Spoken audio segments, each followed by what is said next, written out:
রবিবারের বাজার, সকাল সকাল চলে গেলাম বাজারে। কী নিয়ে আসতে বলো তো? এগুলো কী শাক? বেতো শাক। সকলে দেখে চিনতে পারছো। আর সাথে আছে কী মাছ বলো তো? চুনো মাছ, একদম ছোটো ছোটো চুনো মাছ। তো চলো প্রথমে শাকটাকে ভালো করে কেটে বেছে ধুয়ে নেবে। ধুয়ে নিয়ে ওটা একটু হালকা গরম জলে ভাপিয়ে নেবে। কেন বলো তো? তিতো ভাবটা কেটে যাবে। তো চলো হালকা গরম জলে ভাপিয়ে নিয়েছি। ভাপাতে ভাপাতে তো এইদিকে আমি মাছের মধ্যে লবণ আর হলুদ মাখিয়ে নিয়েছি। কড়াই ভাজতে দেবো, মাছটা ধুয়ে নিয়েছিলাম আগেই। কড়াই ভাজতে দিয়েছি। মাছটা ভালো করে নেড়ে চেড়ে ভেজে নেব। উপকরণ তো এখানে দেখেই নিয়েছো। মাছটা ভাজতে ভাজতে আলু বেগুনটা কাটা হয়ে যাবে, আর ওগুলো মশলাগুলো বাটা হয়ে যাবে। চলো মাছটা ভাজা হয়ে গেছে। এবার ওই কড়ার মধ্যে নিয়ে নেব কি বলো তো, কটা পাঁচ ফোড়ন নিয়ে নিয়েছি। আর এখানে কিন্তু কোনো গুঁড়ো লঙ্কা ইউজ হবে না, কাঁচা লঙ্কা দিয়ে বানানো হবে। তো 4টে কাঁচা লঙ্কা নিয়ে নিয়েছি।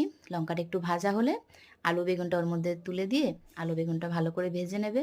তারপরে আদা জিরে একটু বেটে নিয়েছি সামান্য পরিমাণ, দিয়ে দিলাম। নেড়েচেড়ে পরিমাণ মতো সব কিছু দিয়ে দেবে। সব কিছু বলতে লঙ্কা গুঁড়ো বাদ, লবণ, হলুদ গুঁড়ো আর একটু ধনে গুঁড়ো, সামান্য পরিমাণ ধনের গুঁড়োটা দেবে। দেখো ধনের গুঁড়োটা দিয়ে একটু হালকা নেড়ে চেড়ে জল ঢেলে দেবে। তো চলো হালকা নেড়ে ছেড়ে একটু সামান্য পরিমাণ জল ঢেলে তারপর ওটাকে একটু নরম নরম করে কষে নেবে।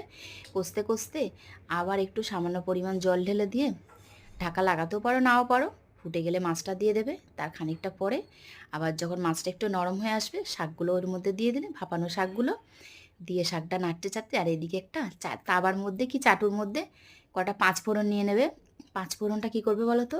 একদম কাঠখোলার মধ্যে পাঁচ ফোড়নটাকে পুরো গরম করে নেবে। দেখো পাঁচ ফোড়নটা নিয়ে নিয়েছি, কাঠখোলার মধ্যে গরম করে ভালো করে বেলনির মধ্যে দিয়ে বেলন কাটা দিয়ে একদম গুঁড়ো গুঁড়ো করে নেবে। গুঁড়ো করে নিয়েছি। তো ওটা গুঁড়ো করতে করতে ওদিকে শাকটা একদম নরম হয়ে গেছে, শুকনো শুকনো তুকতুকে মতো হয়ে গেছে শাকের চচ্চড়ি। দেখো হয়ে আসছে। এবার নামানোর আগে পাঁচফোড়ন গুঁড়োটা দিয়ে দিলাম, দিয়ে এবার নামিয়ে নেব। দারুণ হয়েছে কিন্তু খেতে, সত্যি টেস্টি হয়েছিল। তো দেখো কত সুন্দর লাগছে না, বেতো শাকের চচ্চড়ি চুনো মাছ দিয়ে। পানি খেয়ে দেখো, আর দিদিকে একটা ছোট্ট করে সাবস্ক্রাইব লাইক করো। আর এই শাকটা খেলে কিন্তু গায়ের স্কিনটা খুব সুন্দর থাকে আর আমাদের শরীরের পক্ষে অনেক উপকার। চলো।